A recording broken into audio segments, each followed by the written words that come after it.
Wrestling Omakase brings you a full course meal of all of Japanese wrestling, men's and women's.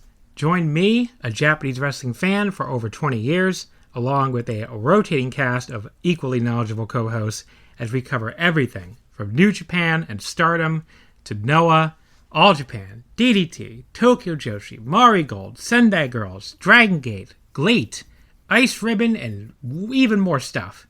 If you're a fan of Japanese wrestling and you want coverage of the entire scene in one podcast, check us out right here on the Voice of Wrestling Podcasting Network each and every week. Get us wherever you get podcasts today. Welcome back, everyone, to the Gentleman's Wrestling Podcast. I am your host, as always, Jesse Collings. I am doing a solo show today because I have a mailbag. So I may not have a guest, but I have all of your lovely questions. So in some ways, this isn't a solo show. This is me hosting it with all of my listeners. I did a call out for questions starting last week. I got a lot of responses. A lot of them have to do with wrestling. Some of them don't. Some of them are pretty like deep and like introspective. So I'm really impressed by the kind of thought that people have put into their questions. And some of them I really had to like take some time to actually think about how I wanted to answer them. So we can get started, but I just want to thank everyone who submitted a question because these aren't just like your normal, like, who is your favorite wrestler? What was the first match you ever saw? Like quick fire questions. These are really well thought out questions. So I appreciate getting them because it shows that my listeners like actually care about what I actually have to say about things as opposed to just wanting to know some basic information. So it shows that I have an engaged, passionate listener base, which I find pretty remarkable. So thanks to everyone who submitted fine questions. We'll get right into it. We'll start with friend of the show, Alan Forel. Alan Forel asks specifically, do you have a favorite 80s territory? And for people that know me and have listened to this show, this might not come as like a total surprise. I don't really watch territory wrestling.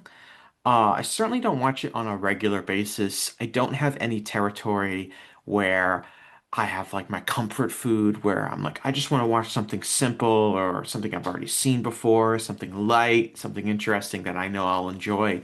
I don't have a go-to territory. I have never been much of a territory guy. Um, I think part of that is because uh, it's you might be able to describe it as a blind spot in my fandom. I don't really like going back and watching like a full hour or 2 hours of something, like watching a whole show. Certainly not like an old show. Obviously watch full shows live as they happen or shows that are happening currently. But I don't really go back and watch like I'm just gonna watch a month of Memphis television from like 1983. That's not something that has ever really appealed to me. And I get that that's something that a lot of people really like, but personally, it's just something that I haven't really ever really wanted to go do. I'm sure I could learn a lot. I'm sure maybe I should try it and I'll end up really liking it, and suddenly I'll be a huge territory geek and I'll be talking about storylines from 45 years ago. But like when I want to watch old wrestling, and there's so much current wrestling that I feel like I'm constantly behind on, I feel like I have less and less time to watch old wrestling. But when I want to go watch old wrestling, I'm usually watching individual matches, and I'm usually just kind of typing in like somebody whose matches I really want to watch of. Like I would say like Toshiaki Kawada is probably my go-to guy when I'm just like, you know what, it's just I'm bored. Let's just turn on some wrestling matches. Some of them maybe I've seen before, some of them I haven't. Let's just go on YouTube. I'll type in Kawada versus and see what comes up. And oh, look, I'm watching Kawada versus Steve Williams, or I'm watching, Kawada and Jumbo Saruta in a tag earlier in his career, that kind of thing. I would say like, and so I don't really go back. I don't watch AWA. I don't watch, Memphis or Mid South or Jim Crockett Promotions. I feel like when I was like a teenager, when I was like less interested in like watching current like Japanese wrestling or indie wrestling or things like that when I was more interested, I think like learning about the history of wrestling. I watched a lot of like Jim Crockett Promotions and AWA and stuff that was available at the time. Um, but I was never like someone that was really into a specific territory.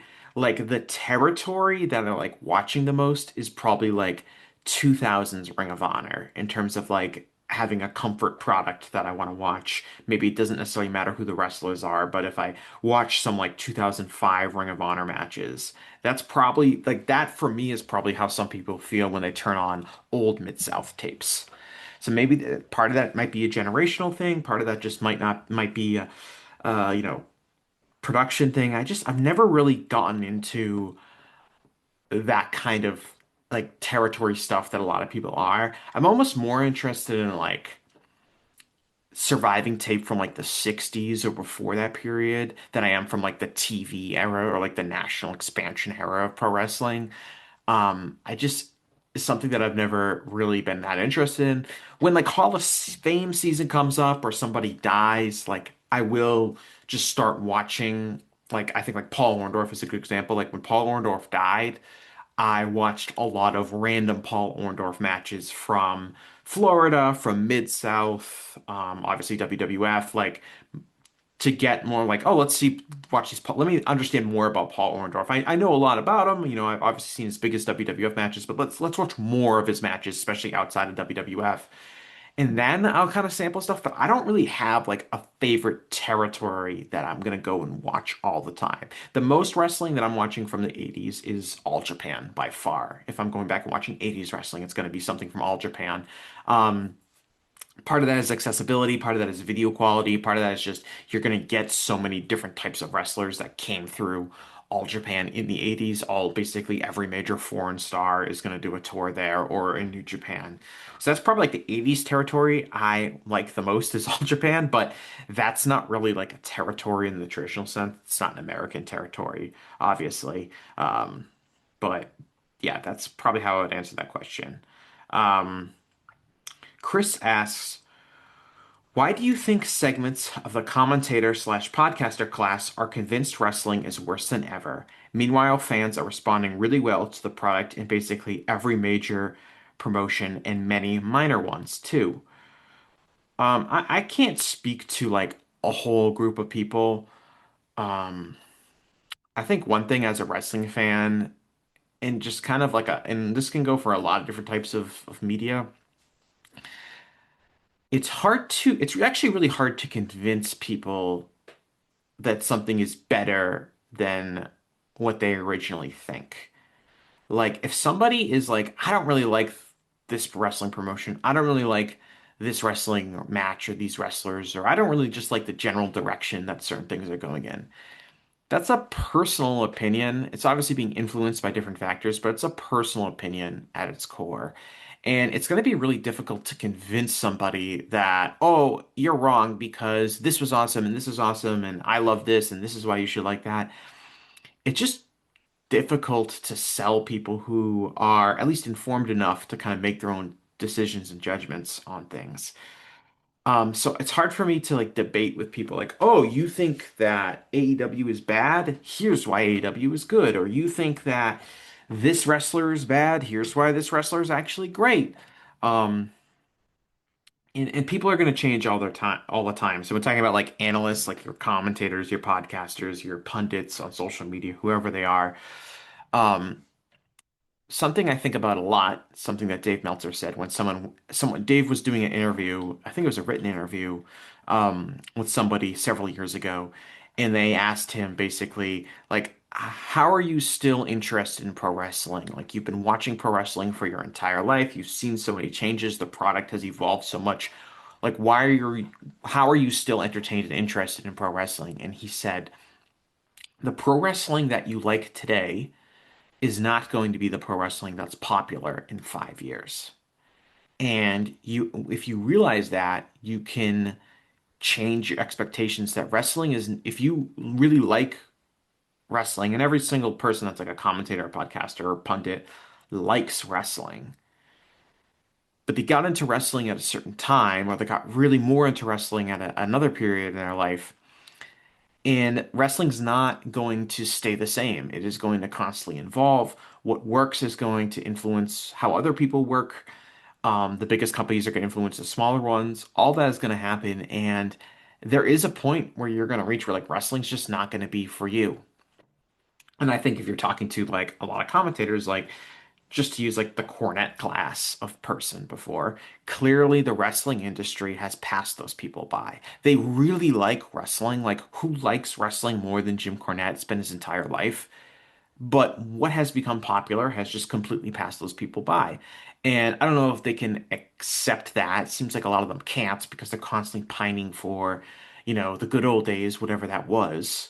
Um, but it's gonna constantly evolve and change, and there's really nothing I feel like you can do to change those people's minds.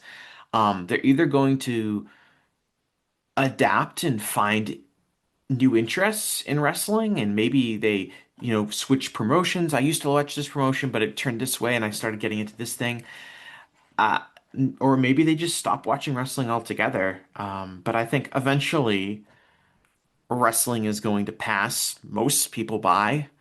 And you really need, I think about that Dave Meltzer mentality, which is like, wrestling is gonna keep changing. It's not gonna stay the same, just the same way music isn't gonna stay the same, just the same way as film isn't gonna stay the same, just the same way as movies or video games or television or anything like that isn't gonna stay the same forever. It's gonna constantly evolving, and it might improve, it might get worse. It really depends on what your individual preferences are.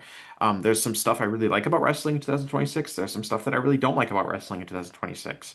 Um, I'll kind of get into that a little bit later. There's some related questions um, to that um, that we'll touch on that subject a little bit more, but really good question to kind of start that conversation. Um, Connor, this is of course in Northern Ireland, Connor, not to be confused with Republic of Ireland, Dublin-based Connor, but this is Northern Ireland Connor. By the way, most of these people submitted questions through the Voices of Wrestling Discord or on my Discord page within that Discord, the Gentleman's Wrestling Podcast. So if you want to submit a question to a future mailbag when I call out for them, that's a great place to put them in. You can also DM me on Discord. I'm also on Blue Sky. I put this question out on Blue Sky, so some of the other questions came from Blue Sky. So if you do want to participate in one of these in the future, I suggest either joining the Discord or following me on Blue Sky as ways to kind of get a handle on when I'm going to do those kind of call outs. Um, but Connor asks, I know you're a books and movie guy. I'm a film guy, Connor. Let's get that right. Um, what are you reading right now, and anything in particular in your plans to read 2026? So the book I'm reading is a book called The Graves Are Walking. It's by John Kelly, who's a historian, and it's about the Irish potato famine, which I assume most people are at least passing knowledge about. Um, I'm becoming a lot more interested in like the history of Ireland. My family's from Ireland. I know kind of like the basic history things about Ireland, but I don't know really that much about like broader history and things like that. So I really like to read nonfiction, and I like to read nonfiction because I like to learn. And so I always like to find a subject that I'm interested in and want to read more about it. So I'm starting with this book on the potato famine, which is um, interesting in the sense it's very focused on like the bureaucratic nature of how a lot of like British colonial government officials responded to the potato famine and kind of what are the different factors that made it as devastating as it was. And I'm about like probably like 75% of the way through the book. But there's a lot of discussions about the Irish um, like economy and Irish society was really underdeveloped comparative to other parts of Europe in the 1840s when this happened. It had not been industrialized to nearly the same degree that England had or other countries in Europe. It was still relying on a very large peasant class of farmers that were basically subsistence farmers, and they grew the potato, which was responsible for an enormous amount of their diet. Um, the potato is really versatile. It's very nutritious in the sense for peasant food. It's very cheap. It's easy to grow. It can grow in adverse conditions.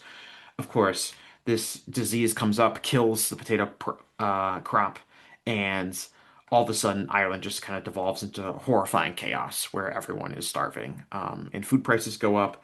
And it's really interesting. It's a rebuke of like a lot of like capitalism and free market and laissez-faire approach to the economy because the British officials who are running Ireland at the time are really reluctant to interfere with things like the skyrocketing price of food because of the limited supply in Ireland. There's a lot of anti-Irish sentiment coming out of uh, British government. There's like I was reading a passage the other day, and it was like a lot of people in Britain viewed the potato famine as this providential moment by God, where God was angry at the Irish for being, sinful Irishmen, and the potato famine was being done to punish all of them.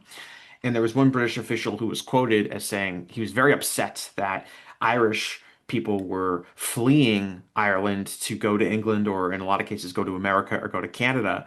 And he was mad because he was like, God sent this pestilence upon you Irishmen for you to suffer, and you guys are cheating him by fleeing away. You should stay there and die. That's not exactly what he said, but that was the gist of what he said.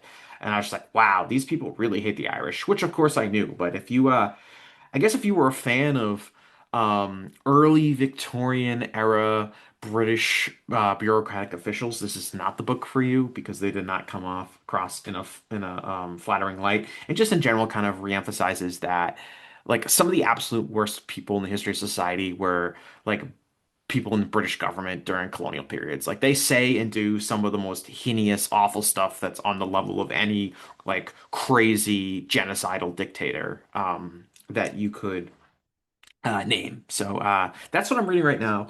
I've been trying to get into more fiction over the last few years. It's more difficult for me to find fiction because sometimes I'll read a book and um, it's just hard for me to get into as opposed to a nonfiction book where if I'm interested in the subject, I'm probably going to be interested in the book. There's like a 90% kind of confidence rate in that I'm not going to be interested in the book, even if I maybe don't really like the author that much or anything like that. But in fiction, it's much more reliant on, am I invested in these characters? Do I feel like the author is entertaining me?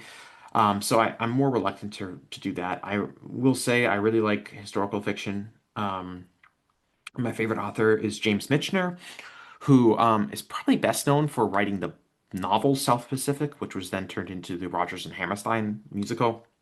But he has written many, many really lengthy, deep, immaculately researched historical fictional books. Um, I think Hawaii is probably his most well known from that, but he has a bunch. I just finished Colorado, or I'm sorry, it's called Centennial, but it's about the state of Colorado. Um, and he does like, big time jumps and multi-generational characters and things like that, and it's really good. So I don't really know what I'm going to read in 2026. One of my joys is I like going to the library and just looking through books and trying to find the right book. That's a simple pleasure that I have. So that's really what I'm reading. I know people definitely tuned into this podcast to hear me pontificate about the causes of the Irish potato famine, but Connor actually knows that's the book I'm reading, so I think he actually just wanted to hear that. So everyone else who listens to that was along for the ride. Um, SuperDan91 writes, how do you feel about the homogenization of modern wrestling as a whole? While the quality of work and overall athleticism across the board is the highest it's ever been historically, there is also overall samey feel in everyone's in-ring work with a lot less thought placed in how to make matches memorable beyond the calendar year. I do think that in general, when people ask questions like this, what they're getting on especially when they mention like homogenization of modern wrestling is we have reached a point in wrestling where certainly the most curious and best wrestlers and the people who put the most thought into their work have access and familiarity with all different types of pro wrestling. So if you turn on like an AEW pay-per-view and see two guys, let's say like a Kyle Fletcher is wrestling, I don't know who you want to say, Mark Briscoe. They've had a lot of matches. So let's just say those guys. You're gonna see those guys do this, like what kind of style are they wrestling? It's like this hybrid style where you're gonna see moves that they clearly lifted from like traditional Puro. You're going to see moves that they clearly lifted from Lucha Libre. You're going to see moves that they lifted from, traditional territorial American wrestling. You're going to see stuff that was adopted from, different 2000s early independent wrestling. Certainly, Mark Briscoe's going to do that since he's one of those, prominent figures from that era. But you're just going to see just all of this type of wrestling blending into one style, and it's kind of become the dominant style, especially at in the largest promotions, and there's not as much room for variety in that case. And it seems like if you really want variety in wrestling styles, you have to like look at like more experimental style wrestling, like the death match scene, or these like, Joshi shows that are being wrestled, like the was it Gato move? Like you're watching like these they're wrestling in a dentist's office, or these much more kind of experimental style of wrestling the promotions than necessarily in the main mix of things. Um, and I don't know like how we go back to that. Like I don't know if the like we can't just go back and make everyone more ignorant of other types of wrestling. I mean, like that's what the WWE kind of wants to do, right? WWE wants to train and program every wrestler they have in like the WWE style of pro wrestling. And it's they've talked about how they want to like, basically deprogram wrestlers who come from other backgrounds, learn the WWE style, learn the house style, and that's what you're going to do because that's what everyone does. And so if you want to see a different type of wrestling, you can watch like main event WWE wrestling because that's different. I mean, you got these guys cutting these long promos in the middle of matches and these mic'd up things and everyone doing the yeet dance in the middle of a War Games match or whatever. So like there's not homogenization there necessarily. Um, but I don't know if we can like undo that. Like I don't know if we're gonna be like we should I don't know if we should want to do it. I mean, I think it's just a reality that we have to come to grips with that wrestling is going to be less diverse stylistically because in a lot of ways it's blended into one. Um, it's kind of like making me think of like this a South Park episode where uh, these people come from the future, like centuries into the future, and like the people all like look exactly the same. They're all these kind of like tan colored bald people, and they speak all the same language, and it's kind of this incomprehensible gibberish. Ironic that I struggled to say that. Um, and like it's just because all races and all languages have blended into one, and this is just what everyone in the future looks exactly the same. And that kind of feels like we're looking at wrestling where all these styles have blended into looking exactly the same. Um, and I don't know, as long as the wrestling is good and as long as the wrestling is entertaining, I don't really care that much about the style.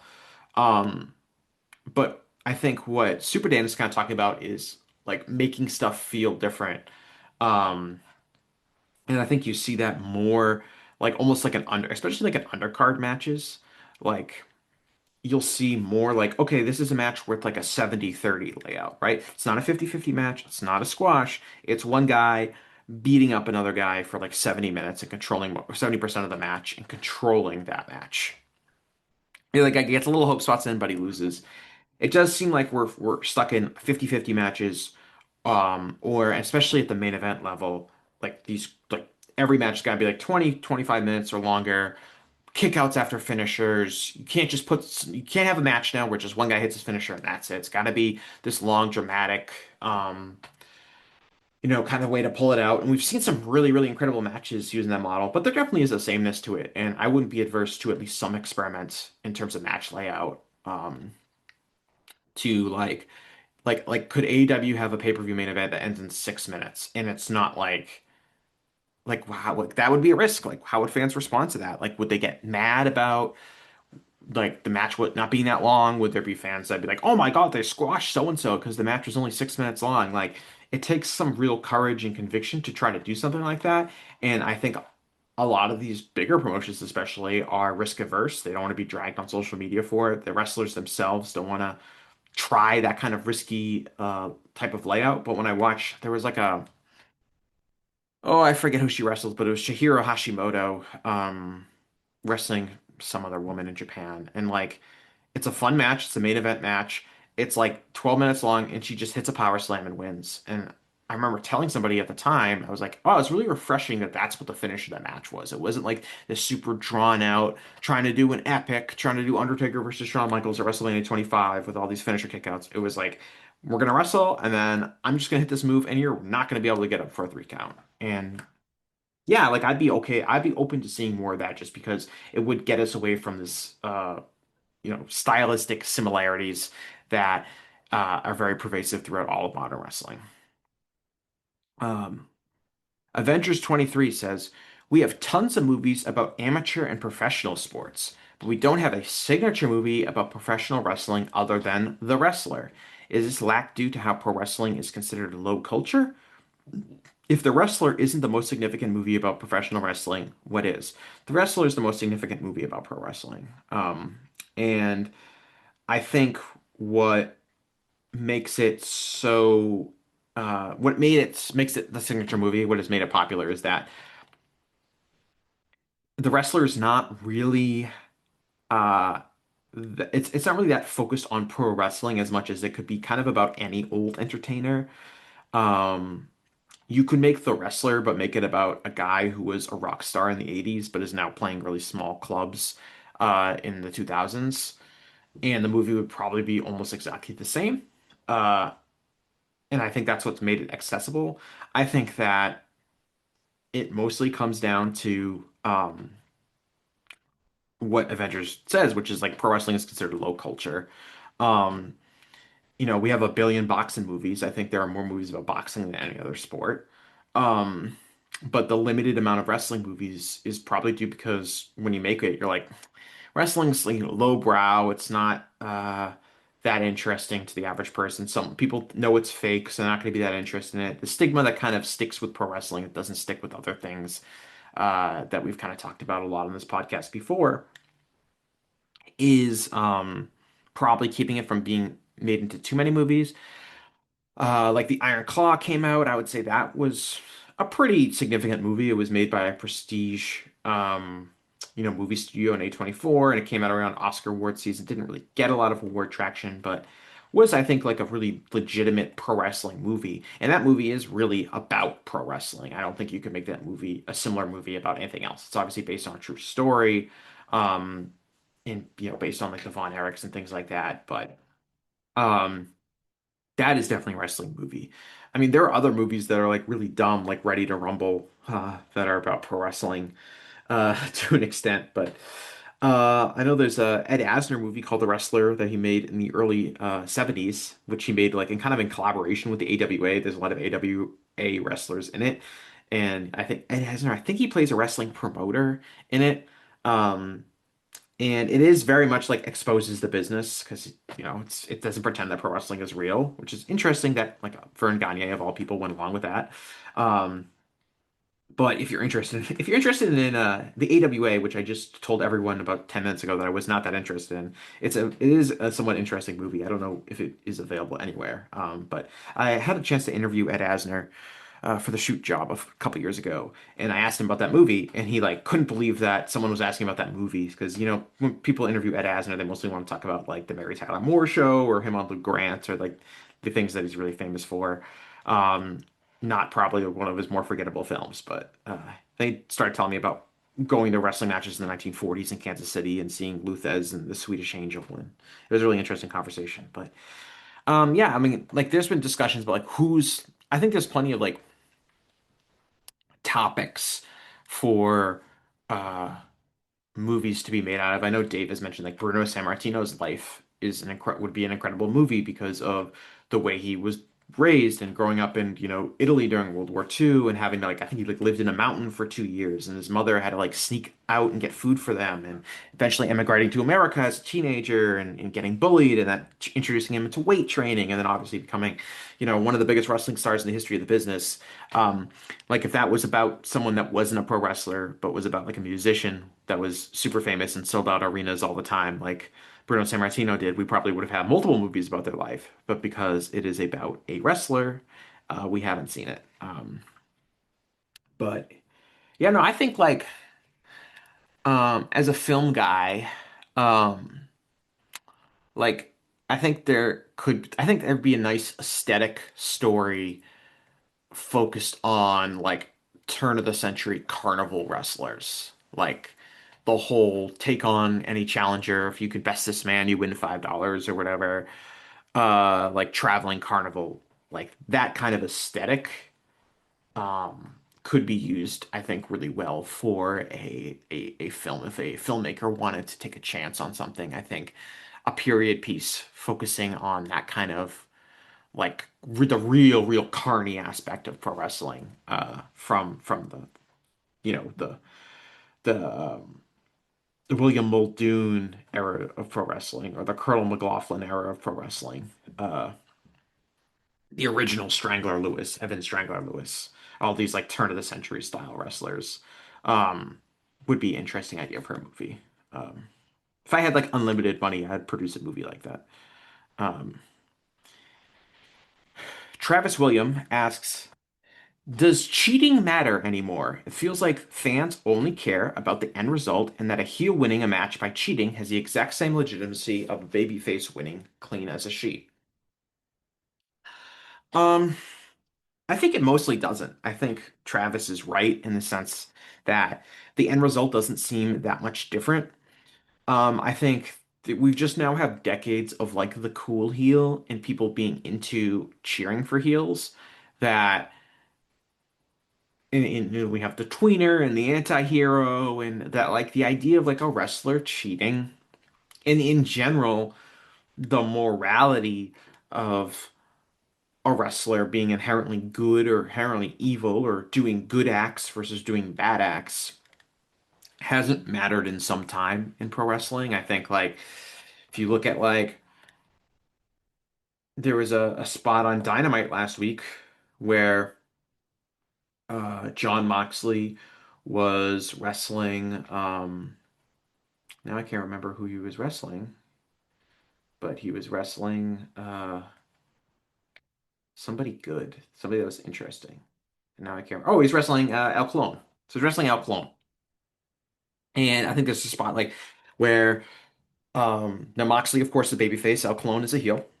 And there's a spot where they go into the corner and El Clone stands on the turnbuckles and he takes the tag rope and wraps it around Moxley's neck and starts choking him with it. Okay, yeah, classic heel cheating shtick. And Tony Schiavone's whining about it, and then I think it's Nigel McGuinness is saying "Look, you're whining about something that John Moxley himself would totally be okay with doing." And John Moxley's a babyface. And I think that kind of points out yeah, nobody really cares if this guy, the people cheat or not. Um, it's used, I feel like cheating is used as a booking crutch to protect wrestlers. Oh, we want this heel to go over this babyface, but we don't want to beat this babyface clean, because that will mean something that we don't want to set, we don't want it to. So we're gonna make sure that the heel wins, but he cheats, so the babyface has an excuse. Which, in a lot of ways, when you think about it, is really, really old-fashioned from a philosophical point of view. If heel just beats a babyface, wrestling fans know that wrestling's not real, okay? They're not going they shouldn't be "Oh no, that babyface lost. He's a loser." As opposed to if the heel cheats. What a wrestling fans can be "Oh, that wrestler's not a loser. It's because that guy cheated and he's a bastard." A heel could just beat a babyface and we can accept that in this instance this babyface lost a test of grappling skill to another skilled competitor.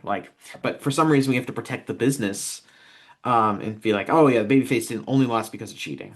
So it's kind of dumb in a lot of ways, but I think we just had decades, like I said, of the cool heel, of the tweener heel, of the babyface that cheats all the time anyway. Like it definitely doesn't matter anymore. It seems like it's mostly used as a booking crutch, and like what am I gonna like outlaw cheating? Like obviously that's stupid. Like it's been a part of wrestling for a century. Um, so obviously I don't think it's going to change anytime soon, but it does feel like a lot of the cheating and a lot of the stuff is just like a heel going through the motions as opposed to putting like real thought into it. Like I think it's easy to sell yourself as a heel. Like if you're like, oh, I'm gonna choke this guy with a ring rope. Okay, fans will probably like lightly boo that, as opposed to I'm a heel because I carry myself a certain way. I'm able to exude this kind of loathsome charisma about me. I'm able to, you know, produce my offense in such a way that people just feel uncomfortable and like this guy's just nasty and vile and evil, as opposed to like cheating, which is a shortcut, right? I'm gonna poke this guy in the eye. I'm gonna hit a low blow. I'm gonna have my manager come in and do like a little interference or things like that. That's all, it's cheap heat, right? So it's basically called that for a reason. And it's used as a crutch for a lot of people. um but like the morality of the characters doesn't matter anymore. Wrestling fans are invested in who they think is interesting and cool. And that can be a bad guy or it could be a good guy. Doesn't matter. But that's who ultimately they're going to gravitate towards. Like, pick a babyface. Like, people like supporting John Moxley because they think he's fucking cool.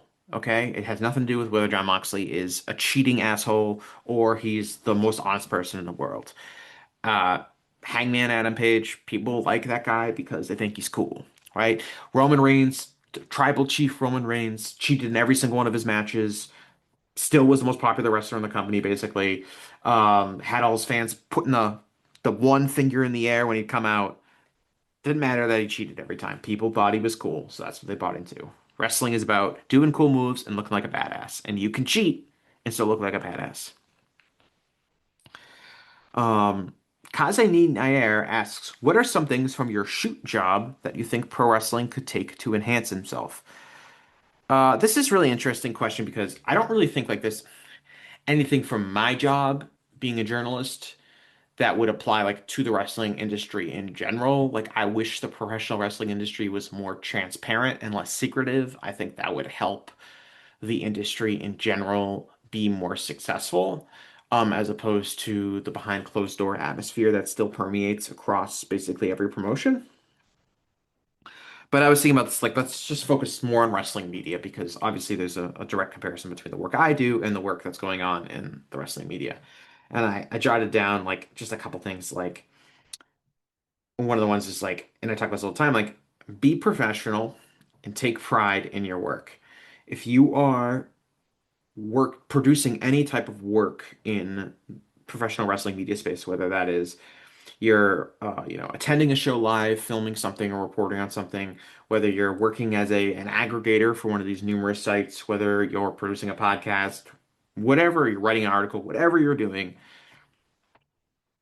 take the approach that I want to be a professional at this and my work is really important and valuable. That's just the first thing you should say to yourself every time. Because if not, you're going to half-ass it and you're going to allow yourself to make mistakes that you shouldn't.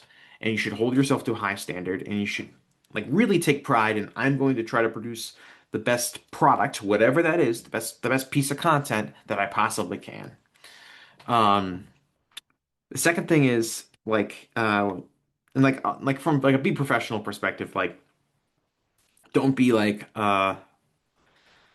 when I go to AEW shows and I am there as media, like I'm you know wearing khakis and a collared shirt and having a notebook and my press pass out. I am not wearing wrestling merchandise. I am not cheering along to the show. Like I'm there to work. I'm a professional. I'm not there to be a fan.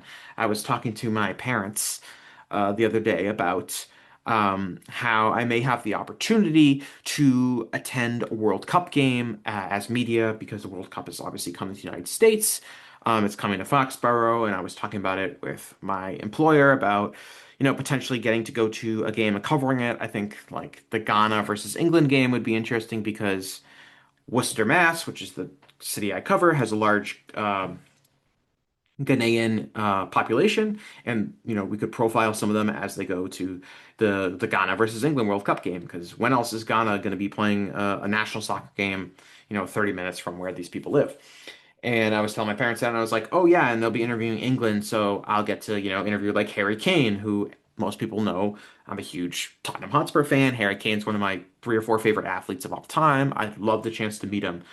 And my dad was like, "Oh yeah, make sure to wear your Harry Kane jersey while you're interviewing him." And I'm like, and I was joking and I was laughing. I was like, "Dad, that's what the wrestling media would do," um, which he doesn't understand really what that means, but it popped to me when I said it. So um, that's what I mean, kind of when you want to be professional. Like you're there as a professional, not as a fan.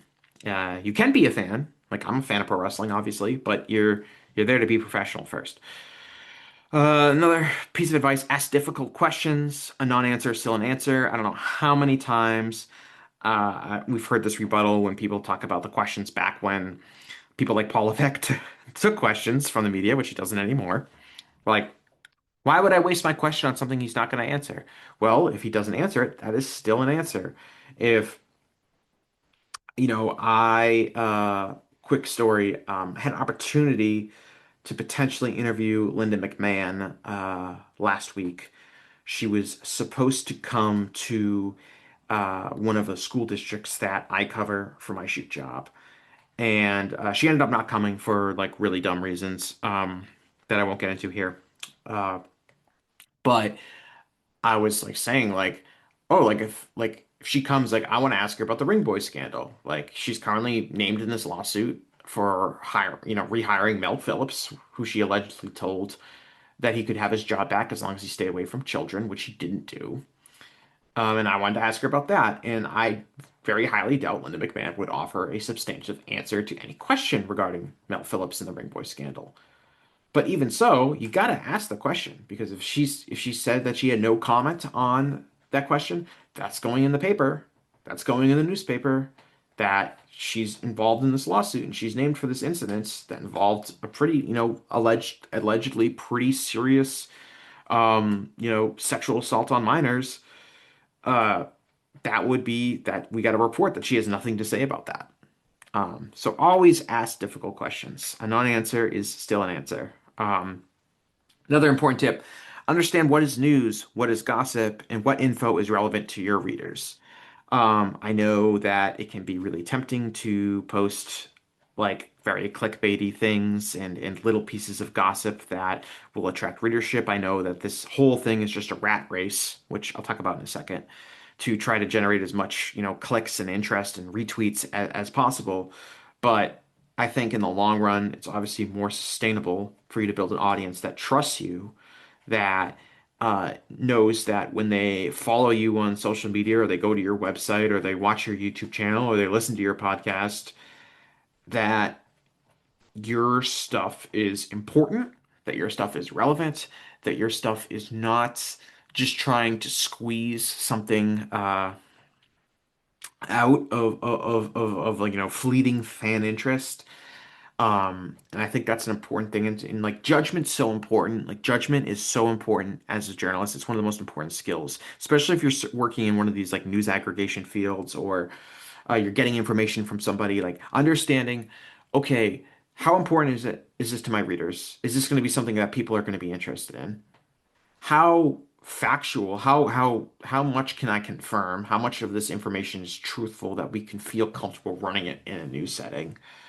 Um, and what are like the potential ramifications if we do run the story? Are we going to get blowback? Is the wrestler going to be mad at us? Is that something that I want to deal with? All that stuff in understanding a judgment in what is important for your role. Again, be professional, take pride in your work. What are you producing? Understanding what is important and using proper judgment is critical to any journalist.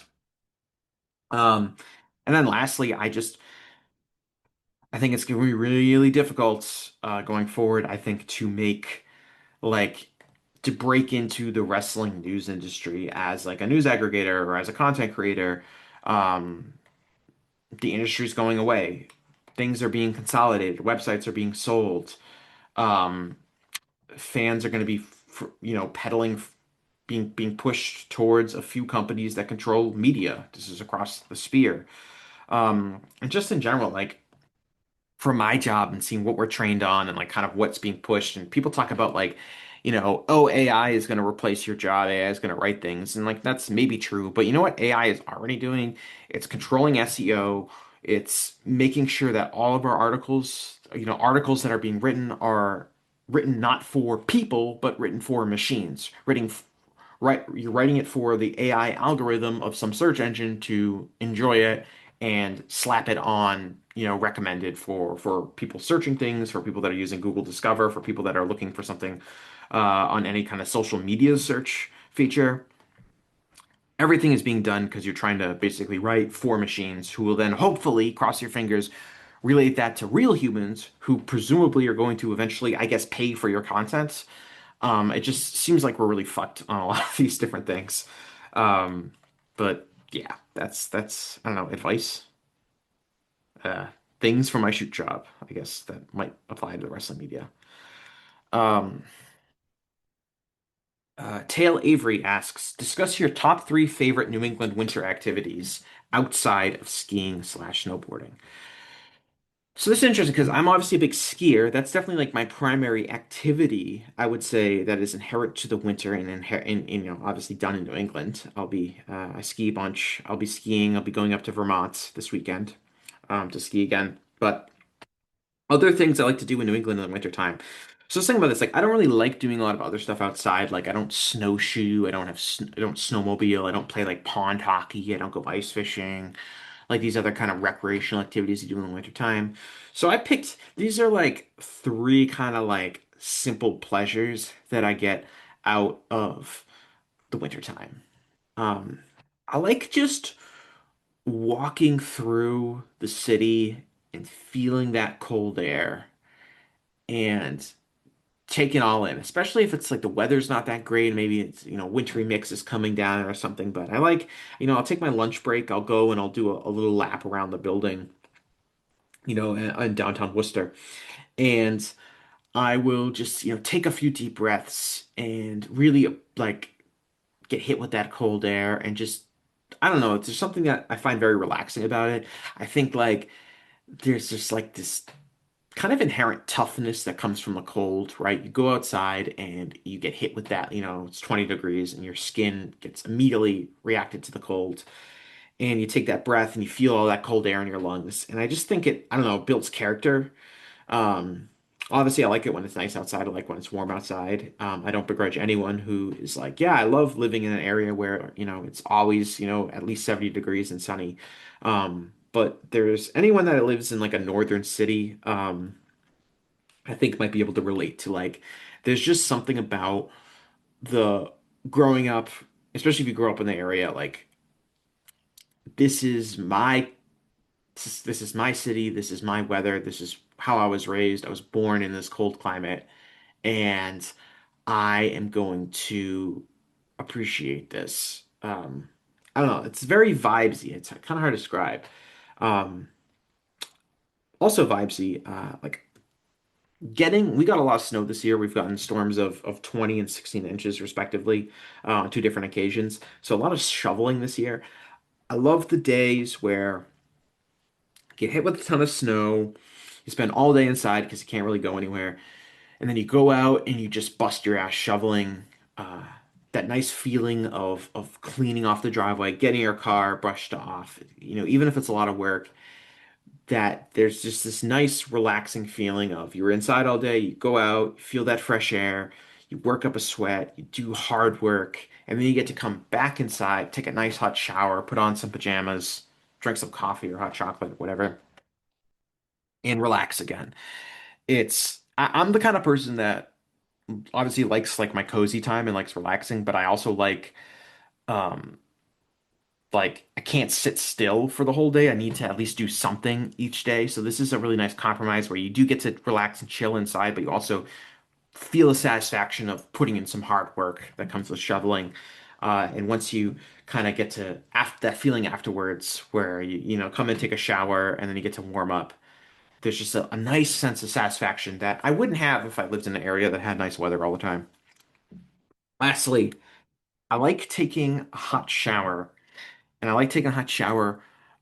There's like a in my bathroom, right, on the wall, adjacent to the bathtub, there's a window, and I like to pull the window down. And it only goes down to like I don't know, like maybe like my nose or something like that. So it's not really like a scandalous window that's exposing myself to the neighbors, but I like when it's really cold out, and especially maybe if we're getting some weather, like if it's raining or snowing, pulling that window down and then having the shower running hot. That nice like contrast of the cold air, warm shower. It's kind of like, going in a jacuzzi or hot tub during the winter time. You just kind of get that really nice, satisfying feeling of the temperature change, and it's very relaxing to me. So those are my New England winter activities, none of which are really activities, but just like weird vibes based, like mental exercises in a lot of way. Olson FG writes, why is Mystico such a huge star? I mean, obviously, he's a huge star. I just don't understand the appeal. Granted, I'm a casual at best CML watcher, but whenever I see him in promotions, I do follow. He seems less skilled or charismatic than Soberano, Hechicero, Cavernario, etc. So I'm obviously like, not the best person to answer this because I'm not a huge Lucha guy. Um, but I think a lot of the stuff with Mystico seems really simple. Like CMLL is a very old-fashioned traditional promotion built around really old-fashioned traditional ideals with pro wrestling.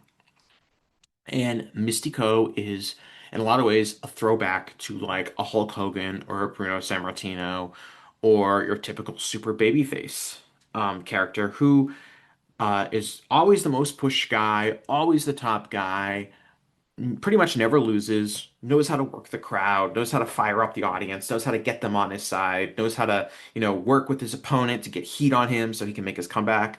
He's got a giant ego. He always thinks he should be going over, um, which most top guys have. Not saying that is a bad thing. And so I just think that goes into like I think he in some ways I don't know if his character could exist on like American television wrestling because the business is so different, and I think there'd be way more resentment for somebody that's presented like Mystico, the same way there was a lot of resentment for like Super Cena when John Cena was a full-time wrestler. But it's really, I think, just that simple of obviously he's a really talented individual and he's got great charisma and crowd connection, but it's just that he's been, he's consistently pushed. He's been around for a long time. He's always kind of billed as the top guy, pushed as top guy, and he's super protected. And it's not a complicated formula, really. And he's definitely needed that environment to be successful. We saw, when he left CMLL the first time, he goes to WWE, disaster, doesn't take off at all. And then after that, he was kind of like bouncing around, like he went to AAA. So he went back to Mexico where he was already a big star and he didn't feel the same way. He didn't hit the same way, really struggled, was basically a bust in AAA. And then he goes back to CMLL. He's not Mystico because they've given that character to somebody else, so he's Caristigo. Um, and eventually he ends up being Mystico again. And once that happens, he gets back in front of the audience, back in front of the big crowd, and he is able to kind of, in a long roundabout way, reassert his dominance as the top babyface in CMLL, the same way he was, in the mid 2000s before he left to go to WWE. So I think it's really just that simple. It's like it's a traditional environment, and he is the most traditionally pushed wrestler, and he's the top babyface, and he's the stereotypical never lose, you know, lucha libre babyface. You can go back to El Santo or Mil Mascaras. That guy has always been super popular and over. So that's what I think is how to summarize Mystico's appeal. People that are more regular CML watchers will be able to, I think, get into more detail with that. But to me, he's just, the traditional top babyface, and has been for a long time. Prince asks, with the death of High Spots TV, is there really a space for US independent wrestling subscription services, knowing how IWTV has struggled in recent years? Or is YouTube and Fight Eye pay-per-views the way to go instead? What is the future? I think a lot of this has to do with interest in the indies and less to do with like a paywalled access to the indies. I think that if the indies still had a good selection of the best wrestlers in the world, or and had some of the best matches you're going to see anywhere, that there would still be a much healthier market for premium top level indie wrestling. Like if PWG was still in its prime, um, you would see more of a demand for indie wrestling. But the fact is, indie wrestling isn't providing the best wrestling in the world. Indie wrestling isn't providing the best wrestlers. Indie wrestling isn't providing the most interesting storylines. That stuff is all happening elsewhere than US indie wrestling. And so that has manifested itself in a lot less of an interest in it. And I think that is probably the main driver why a lot of promotions are looking at, like, let's just go to YouTube. It's the most accessible platform we could possibly be on, and let's just try to get our product out there. And I know that some have set up, Patreon pages, and you can now be kind of like a super fan on YouTube and be a supporter right directly on YouTube. So there's ways to make revenue out of your biggest fans, but it does seem like this is in some ways a reversion back to at least the indies that I um have gone to are focused on selling tickets. They're focused on putting people in the building as opposed to being an online success and drawing a national international audience, which you definitely saw as was a um, attempt and something that a lot of indie companies wanted to do in the 2010s when indie wrestling was far more popular. So I don't see like a prescription service really taking off. Look, like most indie companies don't make money. It's a huge burden to have. It's why there aren't a lot of successful indie promotions. It's why they go through different owners all the time, and why a lot of companies start and then don't run again, or go through huge periods where they don't run. It's not a economically sound business to be in. Um, so there's not like a ton of money to be made in indie wrestling in general if you're a promoter. So it's even harder if you're going to be making, trying to make money off of like a high spots TV or like an IWTV where you're like, yeah, we're going to be providing broadcasting rights to all these different indie promotions.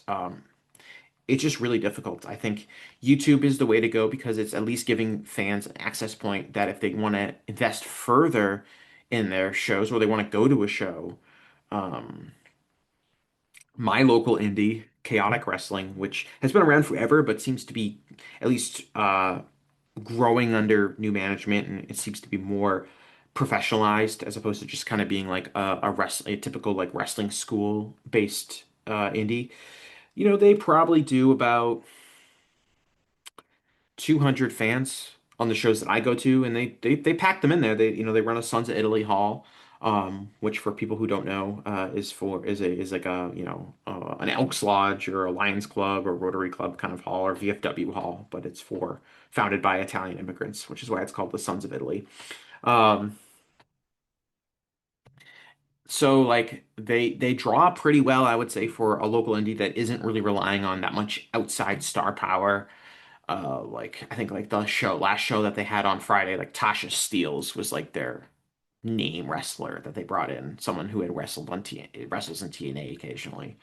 Um, but it's their shows are on YouTube. And they're streamed live on YouTube and you can watch them immediately on YouTube. And I don't know if that's successful for them, but it's at least bringing them more easier to bring their access to other people, especially people like myself who are local, who might watch a show on YouTube and be like, "Oh, that show is actually pretty good." And look, they run, just one town over from me. I mean, they run like 5 minutes from me, but if I'm in the area, I would see it and be like, maybe I'll go to their next show. And I feel like that's the way to go, is just to bring access to fans as opposed to paywalling it, just because you don't have the product that right now you do not have the product where you can put it behind a paywall. You just can't. And I think that's what a lot of these indie streamers are going to learn and have been learning. Michael Horgan says, who are some under 30 folks you think are actually ready for this elevation that everyone seems to agree we need with young talent? Any company, any country, ideally give me one for each major company to build around. I'm not. So one thing, first thing I want to say is I'm not as focused on like the raw age of like, oh, they got to be under 30. I would think more of like who is there that hasn't been pushed as a top wrestler before. And that's the kind of person that I would be interested in elevating to the next level so that we don't feel like we're pushing the same guys. The main event scene doesn't grow stale. We're giving these wrestlers with potential a major opportunity to become one of the biggest stars in the industry. So that's what we're looking at. Like in AEW, I think the three guys that immediately come to mind to me, Kyle Fletcher, Brody King, Konosuke Takeshita. And I think th those guys are in some ways all on trajectory to do that. I think that Tony has shown that he's really methodical in the way that he wants to elevate talent, and that all these guys are on like these longer journeys to eventually maybe becoming world champion. But those are three names that I definitely build around. Uh, they check a lot of the boxes that you want, but they're also all really different, right? Kyle Fletcher, Brody King, Konosuke Takeshita are all like really interesting, different types of wrestlers. Come from different backgrounds, and their appeal can be different. You can have babyface, you can have a heel. Um, that's the three guys that I would build around if I was AEW. New Japan, I would say like the three guys that come to mind for me are that aren't like I think Yota Tsuji's really good. So and I think that he's the world champion right now. So it's kind of hard to say like, oh, they should build around him when it seems like that's clearly something they're gonna do. I think the guys I see on the New Japan roster, Yuya Uemura, Bolton Oleg, Aaron Wolf. Um, I think I'll say this, like Aaron, I watched the Aaron Wolf Don Fale match today. I can't believe Aaron Wolf lost. I don't know what they're doing with that guy. I kind of refuse to believe that he is so green that he just can't do anything right, and the only thing he can do is kind of like wrestle these shtick matches with House of Torture, and so we're gonna have him keep losing to them to prolong that feud while he gets his legs under him. I just kind of refuse to believe that's the best optimal way for them to use him. I have seen no evidence so far in his limited in-ring time to suggest that he's not capable of having like a controlled, solid 8-minute match at this stage of his career. That's just me. Can't believe. So I don't know what they're doing with that guy. Um, New Japan's at the point where, like, especially with the way they've handled Aaron Wolf and the way that they seem committed to reestablishing House of Torture post Evil, that like anything about their booking, and I would believe it. Like, it's at the point where they have made so many seemingly out of nowhere boneheaded decisions that are against all types of traditional booking logic that you could tell me kind of their plans for anything, and I would believe it. Um,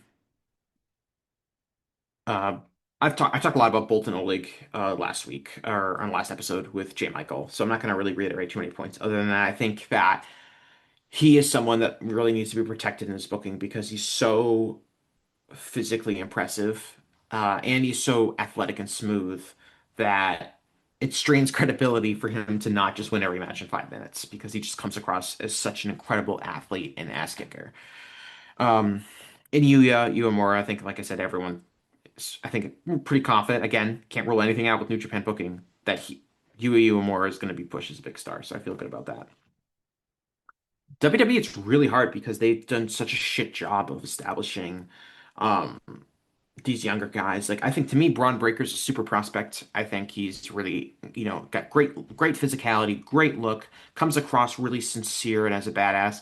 I think there's some charisma there. It's not all the way there with promos and stuff like that. And I don't know how it's gonna get there because their system is just so bad at developing talent that it's really hard for me to think about that. But he is obviously to me like the building block for WWE. Um, We'll see with Javon Evans. I mean, they called up, they called up Trick Williams, they called up Boba Femi, they called up Javon Evans. They're trying to add some more color to the WWE main roster. But like to me, out of those guys, from what I've seen, I think there's something with Javon Evans. I think he can connect with because of his age, and because of his talent level, and because of his wrestling style. He can connect with teenagers and kids as a cool modern personality in the ring. Um, Whether or not the old white guys that write WWE can understand that, remains to be seen. But in terms of like just like prospects, he's the most interesting because I do think that there's something there with his charisma and his in-ring ability that is going to be attractive to a younger demographic of fan. So those are the guys I would push just off the top of my head right there, not doing a ton of thought into it. Um, moving on, Adam Berger, longtime regular guest on the show, says, without any research, what are your initial thoughts and reactions to the new candidates for the Wrestling Observer Newsletter Hall of Fame in the US and Japan regions? So I'll say this, Adam. Of course, I've already done some research on these guys because I'm a voter. We don't just do our research, you know, when the ballot comes out. We do our research year round, damn it. So we're gonna list these guys off. I'll tell you, I'm just really quick thoughts. Walter Gunther, to me, really good wrestler, not a Hall of Famer. Um, like definitely has a period of time where he is considered one of the best wrestlers in the world. I don't know how long that period of time is. I would say it's probably like 2017 to 2022, which I guess is a 5-year run. That feels longer, but he's also not wrestling a huge schedule during that time period. Um, but he's got to be work rate only because there's nothing there in anything else. But to me, he's not a Hall of Fame level worker. I think he's a really good wrestler. There's tons of Walter matches I really enjoyed. I think if he didn't go to WWE and he worked anywhere else, he'd be a stronger candidate because he just would have had so many more high quality matches and the opportunity to have high quality matches. Like the for a guy like that clearly is inspired by, King's Road style All Japan and has talked about how that was such a huge influence in him. The fact that he just didn't work in Japan all the time is really frustrating from a career perspective. I'm sure everything's worked out for him really well financially uh, since going to WWE, but for the Hall of Fame, I don't think that's helped his case. Batista just not. It would have to be drawing case. I do think he like excelled as a professional wrestler, especially like later in his career when especially when he was a heel. He's a great heel run. And I think his promos and you know all-time look, I think probably like one of the three or four best pure looks in the history of pro wrestling in terms of just what you would think of when you think of a pro wrestler, of just this tall, insanely jacked guy with the beard and the crazy eyes and the intensity and just all-time look for that guy. It's not a surprise that he has gone on to have a very successful career in Hollywood. Um, but not long enough of a career as a top guy. Was injured, spent a lot of time injured, especially after he'd kind of cracked the main event scene. Um, Not a really good wrestler in ring. Um, Not a huge draw in case, like definitely was a top star and definitely headlined some pretty successful big shows, but to me, a not a Hall of Famer in kind of any of the three categories. Despite, a very successful career in a lot of ways. Kane, I don't know why he's on this list. Like Kane always comes across really favorable when you look at like the Matt Farmer list of like wrestlers who headlined shows that had at least 10,000 fans or more each year, just because he was such a reliable heel challenger of the month during like the Attitude Era and during successful times for WWE for a really long time.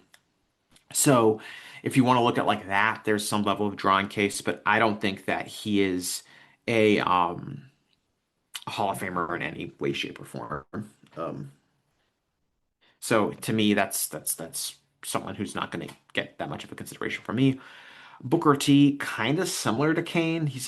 Probably a better in-ring wrestler than Kane, and he is a better like he's more charismatic and had more personality than Kane did. Didn't have nearly the type of like longevity as a main event star. Really wasn't a main eventer in WWE outside of like his King Booker run in that brief in that feud with Triple H leading up to um WrestleMania 19. Uh but he like really wasn't a main event wrestler. I mean, he won all those WCW championships, but everyone knows those weren't like real world title runs, dying days of WCW when they passed that title around like peppermints. So to me, he's not a candidate. Kenta, he's finally on the ballot. I'll have to think about Kenta more, is what I'll say, because um like when I first time I started getting into like the IWC and talking about wrestling online, Kenta was like the god for people. And I kind of always approached him with like, he's good, but he's not that good. Um, I'd have to go back and watch a lot of his like peak stuff. I do enjoy like the Kenta Marufuji tag team matches in Noah when they were both at their peaks. And I think kind of like Walter, like was Kenta one of the best wrestlers in the world at the time of his peak. He absolutely was, and I think he was more dominant in that conversation than Walter ever was. And he also seems to be probably a really historically significant wrestler in terms of does seem like he was kind of the first, undersized guy to wear kick pads and, wrestle with kind of like this MMA inspired offense that obviously had a huge influence on the American indie wrestlers and CM Punk, and think about how many guys have emulated CM Punk or Bryan Danielson over the years. Like, so you can make a case for his historical significance in a positive manner, being big too. So to me, he's the strongest candidate of the new candidates on the list. Great Sasuke is another guy I will need to do some more research on. Just because obviously he's had a really long career, and his career, working for Michinoku Pro Wrestling and uh, inventor of the Sasuke special, and innovative high flying, not unlike Hayabusa. In a lot of ways, really important. I would have to dig more into his drawing record and kind of like what um his like how can we view him as an in-ring wrestler? Is he one of the best in-ring wrestlers in the world? Did he um because I'm not dismissing him, because I am sympathetic to wrestlers who are really successful in smaller Japanese wrestling promotions.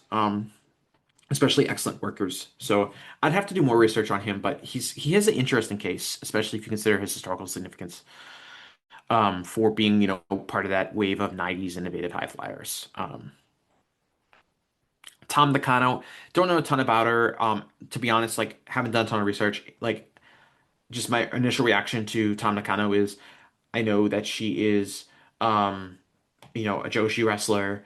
I know that she is part of like the kind of current boom in Joshi, I think, unless I'm confusing her with somebody else.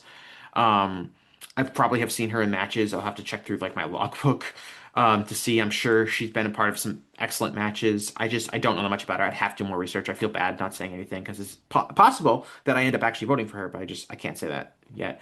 Kayoko Inoue, I think she's been on the ballot before because I'm pretty sure I've done research on her and considered voting for her. Um, I do like I've seen like her signature matches from like the 90s in the All Japan uh, women's wrestling days. Like I've seen her signature matches with Manami Toyota, because Manami Toyota is one of my favorite wrestlers of all time. So I've seen like all of those big ones. Um, you know, in that Aja Kong, Dom Atsumoto kind of model of like the frumpy heavyweight, all Japan women's wrestler that's beating the shit out of these idols all the time. So I enjoy Kyoko Inoue, a good time. Don't know if she's really a Hall of Famer. I don't know if she's would be considered one of the signature wrestlers of that period. Although she definitely, wrestled some major matches on big shows and things like that. But yeah, those are kind of just my general thoughts on the new candidates, and I'm sure we'll hear all about them later this year. Probably me and Adam talking together on them. So moving on, Richard O'Shea says, "Did Sinclair miss the boat by not going all in with Ring of Honor when they had something bubbling up with the Elite, or was the Ring of Honor brand never going to be at that level?" I think conventional wisdom is that Sinclair had an opportunity to kind of go all in with the Elite, and um, they dropped the ball and they failed. Uh, and I understand the logic behind that, but I kind of agree with kind of what Richard um, touches on here in the back half, where he talks about the RH brand never going to be at that level. I think the most exciting thing about the Elite, like the most exciting thing about All In, the reason that show worked was not because it was Ring of Honor All In, even though in a lot of ways it was.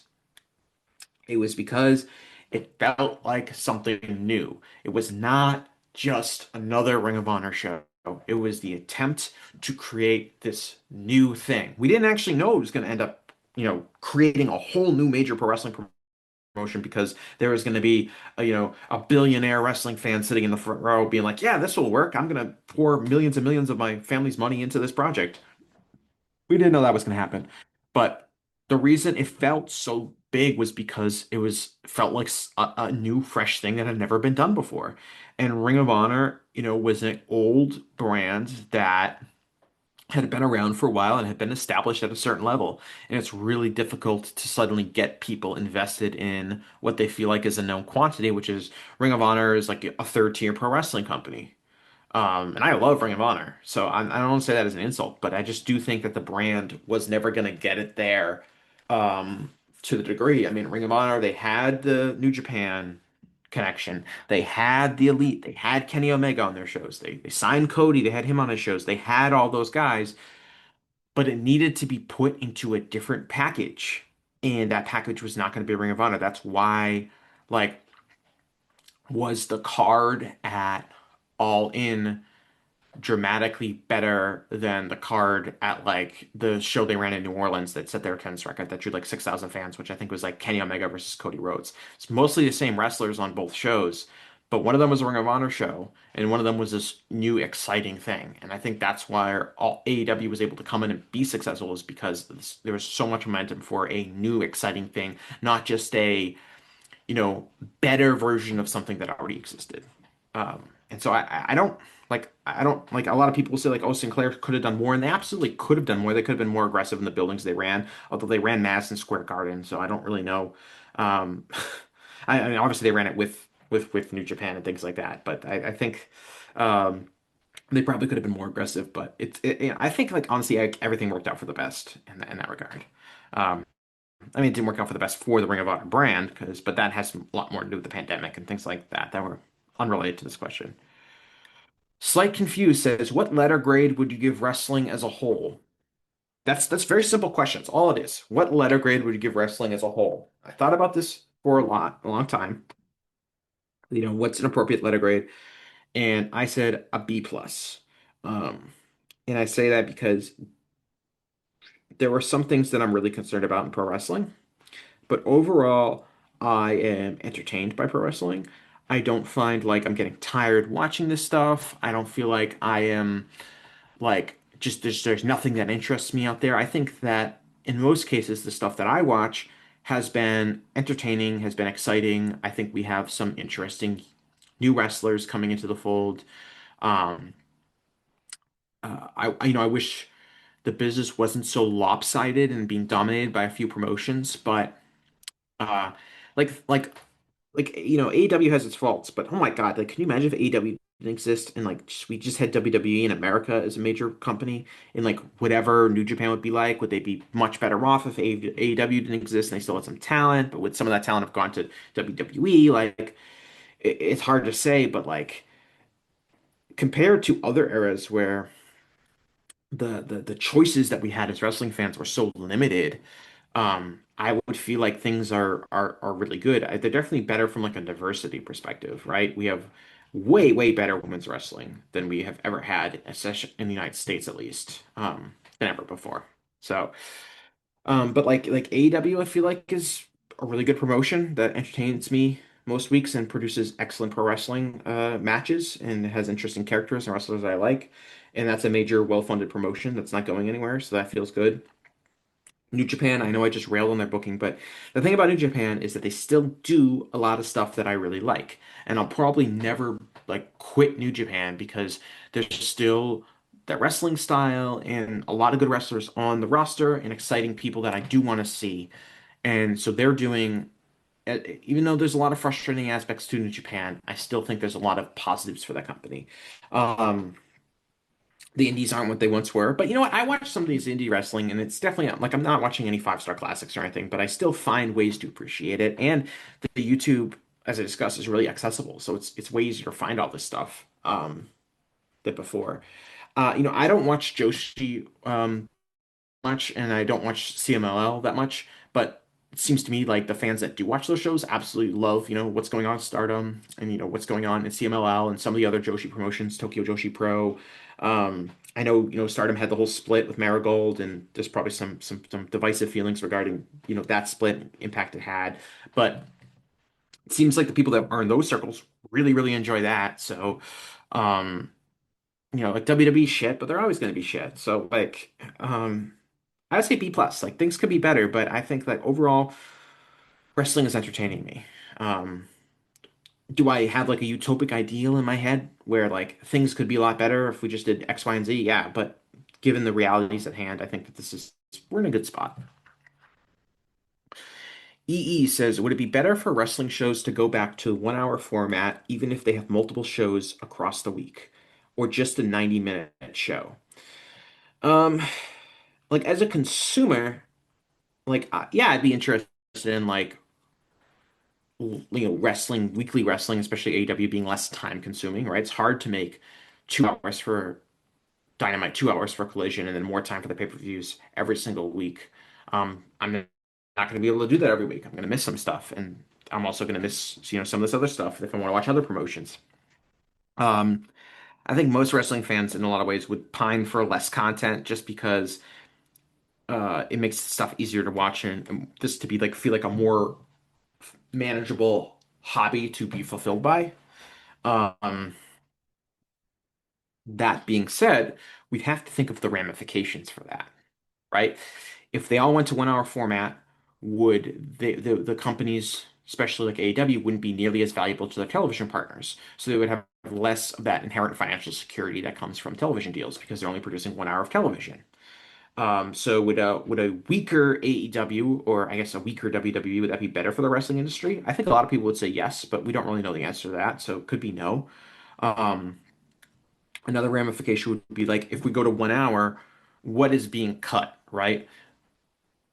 It's not going to be the main event wrestlers. It's not going to be the top stars. So what we're going to see losses. We're going to see less undercard wrestlers, less depth on each promotion, less diversity being pushed. Like you think that the women would get the same time that they do now if the shows went down to 1 hour? Absolutely not. That's a consequence of there being so much hours to fill on television. There's more time for whether it's women's wrestlers, undercard wrestlers, mid-carders, tag team divisions, whatever you want to do. That's getting more TV time because of the sheer volume of television. So if you go to 1 hour, um, we're going to see that get cut, and it's going to be like you're going to watch a WWE show, and it's going to be like Cody and the Bloodline, and then it's going to be over, and CM Punk, and that's all they're ever going to do. If you're going to watch AEW, it's going to be MJF and whatever like Hangman is up to, and like maybe like the Elite, and then we're going home. Like that's what it would be. So the sheer volume has created a lot of opportunity for wrestlers who maybe otherwise wouldn't get it. So I don't know if that would be better or not. Would it lead to less stockpiling? Would that create talent elsewhere? I talked about the indies struggling because they don't have the top talent. They don't have the best matches like they used to. Well, if AEW has a much smaller roster because they only have 1 hour of television, WWE has a less smaller roster because they only have 1 hour of television. Does that spread out the talent? We have more promotions that have like interesting, exciting wrestlers that fans are going to get into. They also have more time to watch these promotions. Does that create a healthier overall wrestling environment? It very well could. It's all hypothetical because they're not going anywhere. Because this is a content creation market right now. These companies are paid to produce as much content as possible. Like Nick Khan said, like he would like Raw to be 12 hours long because they would get paid with that. Um, that's just the way the business is. So, but it is kind of interesting. I think a lot of people pine for these days where they could spend less time watching wrestling and still stay up to date on everything, but that's just not the way the economy works these days. Refused Party Program goes, ask me this question. What piece of media you've ever consumed did you learn the most from? Man, I don't know how to answer that question. The most transformative piece of media that I've ever consumed in my life.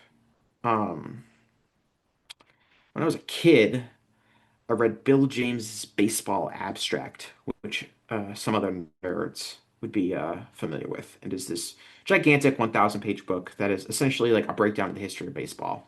Um, And my dad got it for me when I was like 6 years old, like the revised edition that came out like 2001.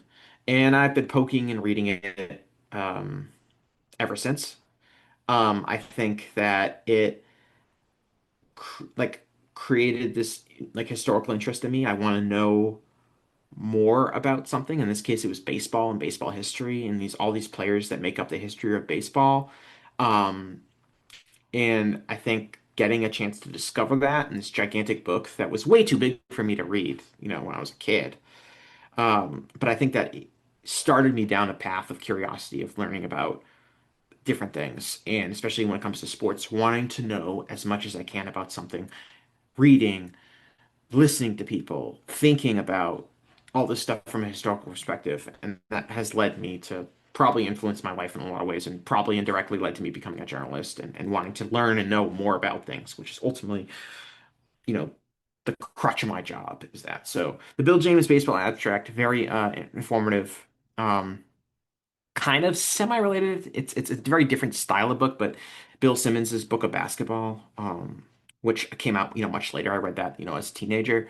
Um, Probably also influenced me a lot of ways in that regard. So those are the kind of media that I think um, probably influenced me the most, and because those are my formative years, did I learn the most from. Um, Another book that people would like to that I would recommend to anybody is a book called The Warmth of Other Suns. It's by Isabel Wilkinson.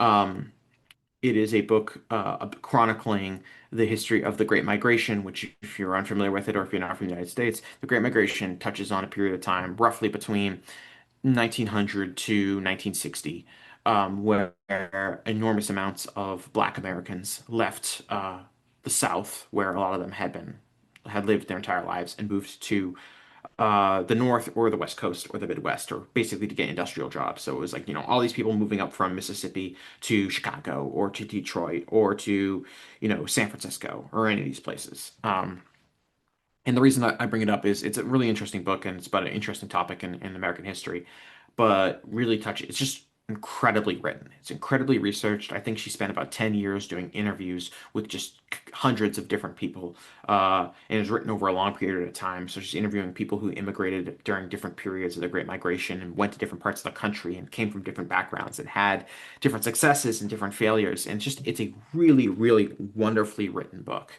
that I highly recommend to anybody. If I were to say, like, what's the best nonfiction writing I've ever read, it's that book.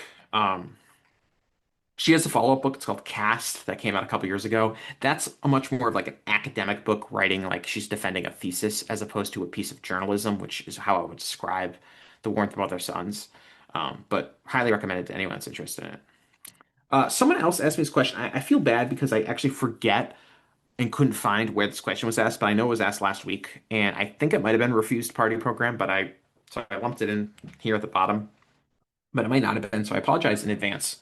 But I actually like when I was going back and like going into like the Discord to find the questions, I couldn't find this one.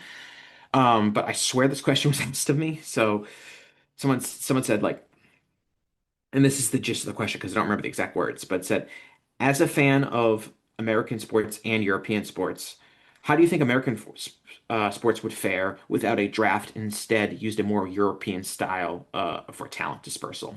So this came up like a lot, like when we talk about tanking uh, in like American sports, specifically the NBA, but it happens pretty much in every sport that has a draft, right? You finish the season with the worst record, you are either going to or most likely to get the top draft pick in the upcoming draft. It's the simplest, most direct way to rebuild if you're a bad team.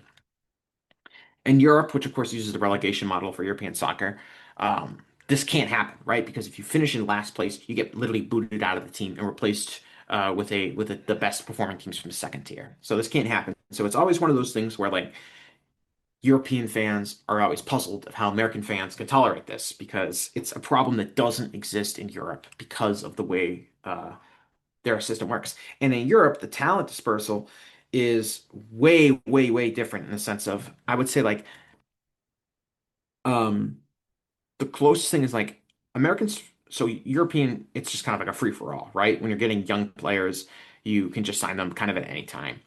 But what happens is the European model is you basically the club runs all of these youth teams and these academy teams all the way down to I don't know how young, but let's say five years old. Um, and you'll have players who will start with an academy team when they're like 7 or 8 years old, and they'll stay with that academy team for all the way up until they keep progressing and they reach the professional team when they're 16 or 17 years old, and they end up making their debut for for the top team, the professional team. Um, and that's how they get their talent, um, more or less. There's of course the transfer system when you buy players from other teams, which is a whole different market. But I think what they're getting at with this question is kind of like, what if America abolished the draft and just went with, you know, players that reached eligibility age would be able to sign with anyone, which has been talked about as a solution to tanking, right? What if we just got rid of the draft and it becomes like, players are not forced to be drafted by a team they don't want to go to or don't want to play for. They can sign with whatever they want. And America's not ready for that. That will never happen. Uh, for a number of reasons. American sports, there is a version of American sports that does do this. It is baseball does this, but only concerning international players, where every team gets a set amount of international money that they can spend each year, and they go and they use that money to sign prospects from outside the United States, which means that they're often signing like, 14 or 15 or 16-year-olds from the Republic or Venezuela or Puerto Rico or one of these baseball playing countries. Although some Puerto Rican players do enter the traditional draft, because I'm pretty sure like Carlos Correa and Francisco Lindor were drafted. Um, but basically, that is a system that they use. I think a lot of American fans, ironically, like people associate America with like ruthless capitalism and exploitation and, you know, doing whatever it takes to win and that kind of stuff. I think American fans would have a real hard time with like the idea of treating like teenage athletes as professionals, the way that in especially European soccer, where players are 15, 16 years old, they're getting signed to professional contracts. They're getting signed to different academies, right? Like Lionel Messi was signed by Barcelona when he was like 11 years old. They plucked him out of Argentina, gave him some HGH, put him in, La Masia, and voila, greatest player of his generation.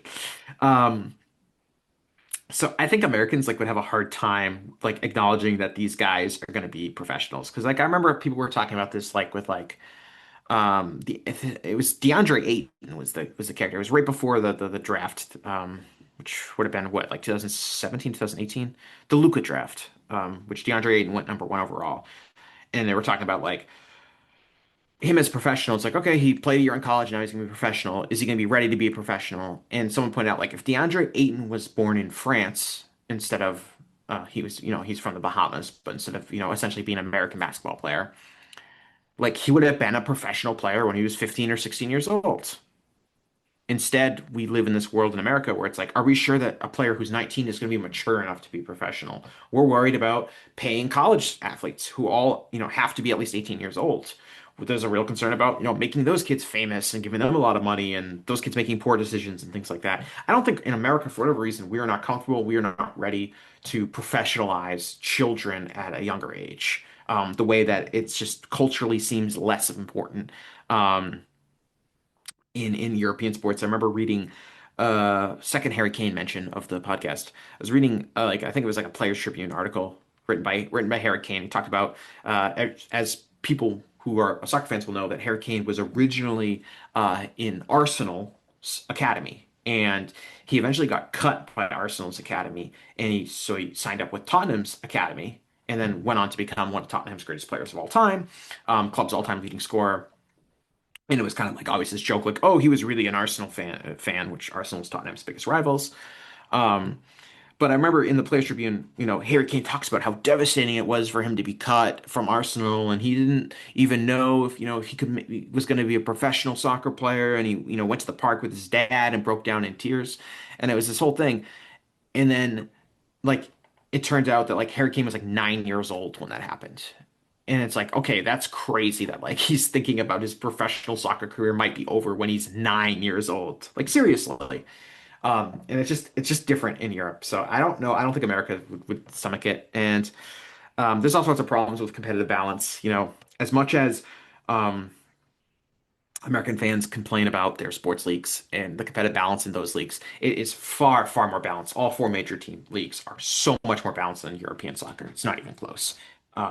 Those leagues, like compare from an American fan, like the European soccer leagues, are like comically unbalanced in terms of which teams are allowed to compete and which teams are fighting for mid-table slots and what teams are going to be relegated kind of no matter what. It's a ridiculous model from an American perspective, and I don't think if you get rid of the draft and you start, which is a very like the draft is a very like socialist kind of approach to sports. Like the worst teams are going to get the best options to get picks in hopes that they get better, and the better teams are going to get worse picks in hopes that they don't get too good.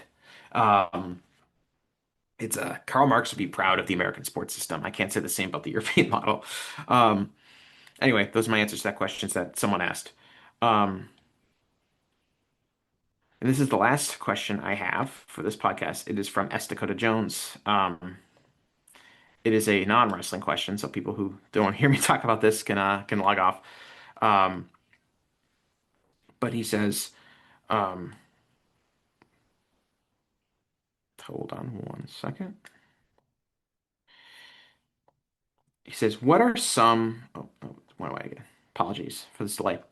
He says, "What are some feasible steps we can take to fight the terrible media literacy and disinformation currently?" Obviously, this is a huge question, but just looking for something to overcome the despair that, quote, nothing matters, LOL, and just assume that everyone is going to be willfully ignorant and actively terrible no matter what we do from years to come. Well, that's a very cheery question, S. Dakota Jones. I appreciate you asking me it. That's just the way I want to go out, is talking about how everyone just wants to be willfully ignorant and everything is going to be actively terrible no matter what we do from years to come. I was thinking about this like first step, right? For this, um, support media outlets doing real work, right? Pay be not don't be afraid to pay for dues. Obviously, that keeps people like me employed, but is like something that's like really important in terms of going forward. Um, don't rely on aggregators. Don't rely on clips on social media to get your news source from that. Um, Share them on social media. Encourage other people to read and consume.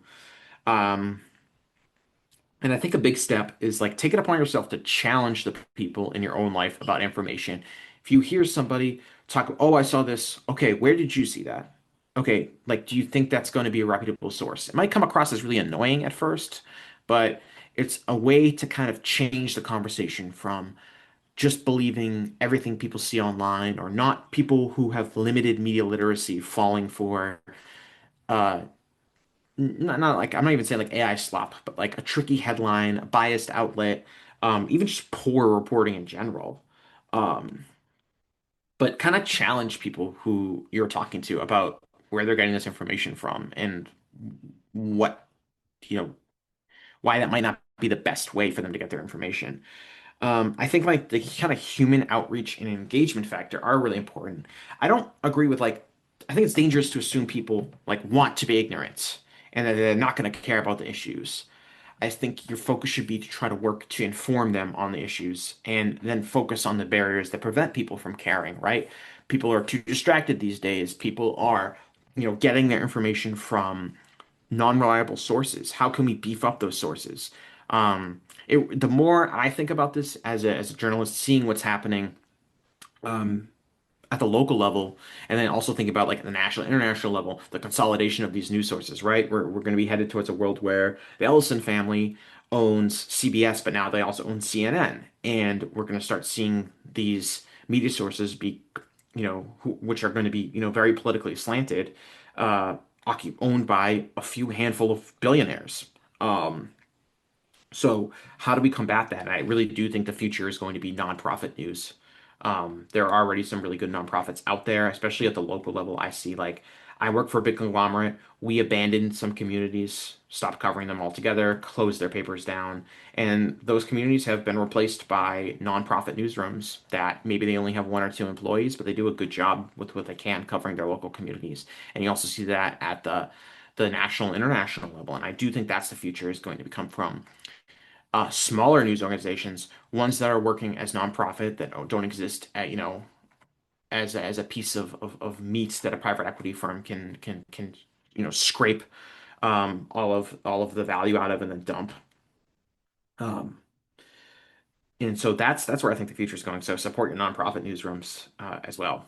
But that's pretty much all I have. I really appreciate everyone who sent these very thought-provoking questions. I know it's not entirely wrestling based, but that's okay because that at least means people think that I'm cognizant enough at an intellectual level to talk about issues beyond pro wrestling. So I appreciate the thoughtful questions. Some of them really made me think. So hopefully other people are interested in this and can, if they want to talk about the Irish potato famine, I'm all ears to have a whole conversation about it. It'll be the whole next episode of my podcast. It'll just be the discussions about the Irish potato famine. But thanks a lot, and I'll talk to you again after a while.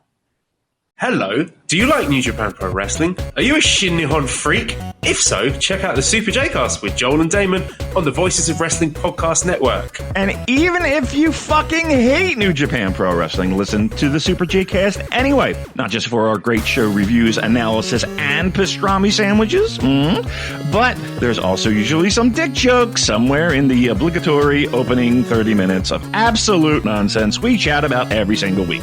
That's the Super J-Cast for all the best talk about New Japan Pro Wrestling, crisps, and pornography.